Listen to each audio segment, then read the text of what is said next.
You know, in a world that feels more and more uncertain every single day, have you ever just wondered how the ultra-wealthy are playing defense? Well, we're going to break down the latest Knight Frank Wealth Report to see exactly where their money is going, and maybe more importantly, why. Let's dive in. So if you're feeling like the ground is just constantly shifting beneath your feet, you are definitely not alone. The world's top investors, they feel it too. But this isn't just another market cycle. We're talking about a fundamental rewrite of the rules of risk itself. I mean, just take a quick look back at the last 5 years. It's been wild. We went from a global pandemic to a massive supply chain crisis, then bam, major wars in Europe and the Middle East. And each one of these isn't just a headline, right? It's a brand new layer of risk that's forcing a complete rethink of, well, everything. And this quote from Neil Shearing, man, it just hits the nail on the head. The very definition of what a plausible risk even is has completely exploded. Things that would have sounded like a crazy movie plot a decade ago are now genuinely on the table, and that makes all the old investment playbooks dangerously out of date. Okay, so what are the specific threats that are keeping investors up at night? It really boils down to these 4 big areas: the shadow of new trade wars, inflation that just refuses to go away, governments drowning in debt, and yeah, that ever-present risk of tech bubbles, especially with AI at the center of it all. $1 trillion. Just let that sink in for a second. That's how much value was wiped off of AI-linked companies in a single day, all because a competitor in China released a new model. If you want a perfect, jaw-dropping example of the crazy volatility we're living in, that's it right there.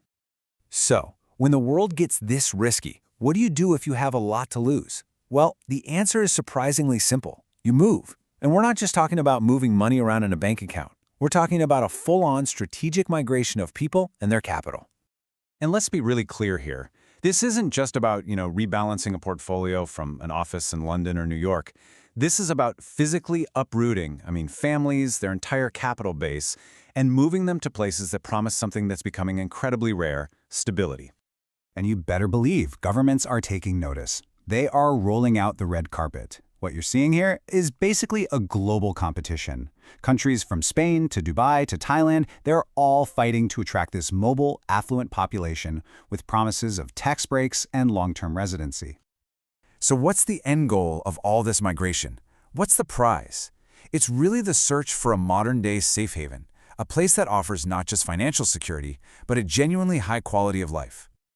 All right, so we've seen that where wealth is located is changing in a big way. But what about how it's being invested? Well, the old playbook of just stocks and bonds, it's kind of being tossed out in favor of assets you can actually see and touch. Yeah, the strategy is getting way, way broader. We're seeing this massive shift into what people are calling passion investments. Assets that offer not just a financial return, but also some personal enjoyment and a tangible way to store value. So what on earth does a classic 1988 BMW M3 have in common with a masterpiece by the surrealist painter Leonora Carrington?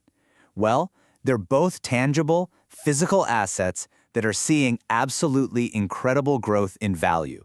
They're acting as a powerful hedge against all that chaos in traditional markets. But look, it's not all just about rare cars and fine art. The biggest tangible asset of them all is still real estate. And as this chart shows, over $200 billion flowed into industrial and logistics spaces. And when you think about it, it makes perfect sense, right? In our e-commerce world, those are the physical backbones of the economy. Same goes for the living sector. People will always need a place to live. But there's something else happening, something huge, beyond just the assets themselves. It's a massive generational shift. We are right on the cusp of the largest transfer of wealth in human history, and the generation that's about to inherit it, they have a radically different way of looking at the world. This chart tells a really interesting story. It shows who's calling the shots right now in family offices. Those are the private firms that manage these huge fortunes. And as you can see, at 51%, the baby boomers are still firmly in control. But that's about to change in a big, big way. And well, as this absolutely brilliant quote from the show Succession puts it so perfectly, the meteor is coming. This slide just lays out that change perfectly. The whole profile of a billionaire is transforming. It's shifting from that traditional US-based male tech or finance mogul in his mid-60s to someone younger, more global, and increasingly female, probably working in an industry like manufacturing or fashion. And if you want the cold, hard proof of this shift in values, just look at this number. Nearly 2/3 of millennial high net worth individuals are putting their money into sustainable investments. That is almost double the rate of baby boomers. Seriously, this one stat tells you everything you need to know about where the future of investment is headed. Okay, so we've got new risks, new strategies, and a whole new generation about to take the helm. So where's all this mobile capital actually landing? Let's take a look at the new map of global wealth. First up, check out Snowmass, Colorado. For a long time, it was in the shadow of Aspen, but it has absolutely exploded in popularity for people looking for more space and a healthier lifestyle. The result? Prime property prices have more than doubled, just since 2020. That's incredible. And over in Australia, Brisbane's Sunshine Coast is another one of these emerging hotspots.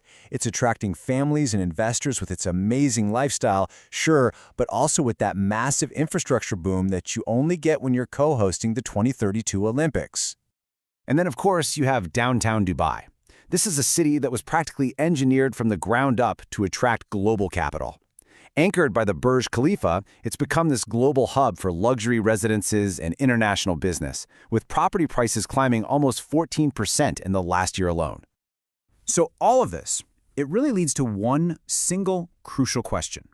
As wealth and talent become more mobile than they have ever been in history, a global race is on. Which cities are going to win, and who is going to get left behind?